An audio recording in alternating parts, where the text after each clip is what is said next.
As those radiation fears mount, Japanese and global companies are cranking up contingency plans for staff and for future operations. In the financials arena, for example, PIMCO, BlackRock, Fidelity, they're all taking action. PIMCO, the world's biggest bond fund, has suspended its trading operations in Tokyo, at least for now.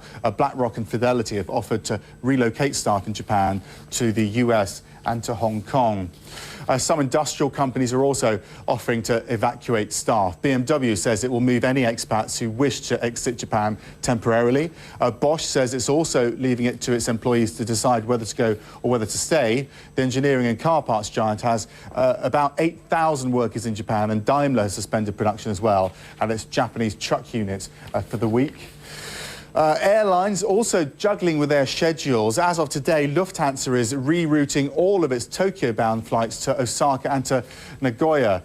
And Air France, KLM, Europe's biggest carrier, has moved all of its crews out of Tokyo over to Osaka. I'm joined now by someone who knows all about managing this type of disaster. Robert Jensen is CEO of Kenyan International Emergency. He's with us via Skype from Houston in Texas. Thank you so much for joining us. It's very worrying, isn't it, for companies to know what to do? It's interesting that the companies are largely leaving it up to staff to decide. Is that the right approach? Well, I think it is interesting, and I think it is absolutely the right approach. They're there, they know what they're concerned about, and they're the best judge of the situation as it's known. Okay, how can Japanese companies reassure the world that they've got this in control? Because we are beginning to get a sense from Japan that this is affecting one part of the country, not the entire country. How can they reassure companies, investors, all sorts of people involved here? Well, in this case, I don't think they can reassure. I think the answers people are looking for, they're not going to find for several days. The fact is, this is the first time we've had this type of crisis in this level of country. It's not since World War II have we seen an impact like this. And I don't think it's about reassurance. I think it's about honest communication with what the real risks are and how to manage those.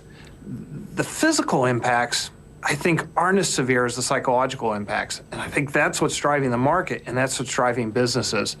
Shutting down for a few days to take stock, to get an understanding of the criticality, seeing what the infrastructure can support, is the best way to take care of the employees and take care of the businesses. At the same time, I think the Japanese businesses need to talk to their counterparts and build a realistic expectation.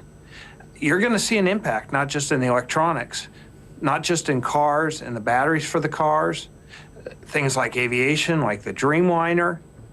There's going to be an impact that's going to spread through multiple industries.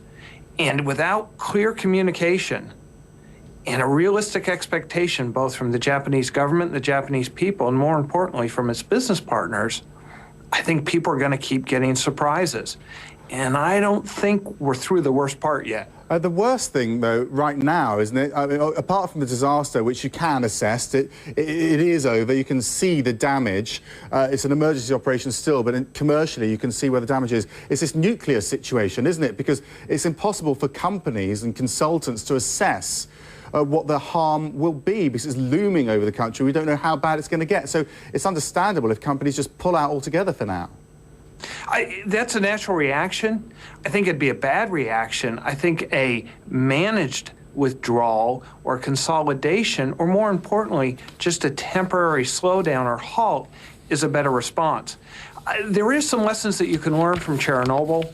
There are some lessons that the UN has just put out in their reports. I mean, we're approaching the 25-year anniversary. We have some lessons that can be learned, but this is why I don't think it's over, because we don't know what is going to happen with those reactors.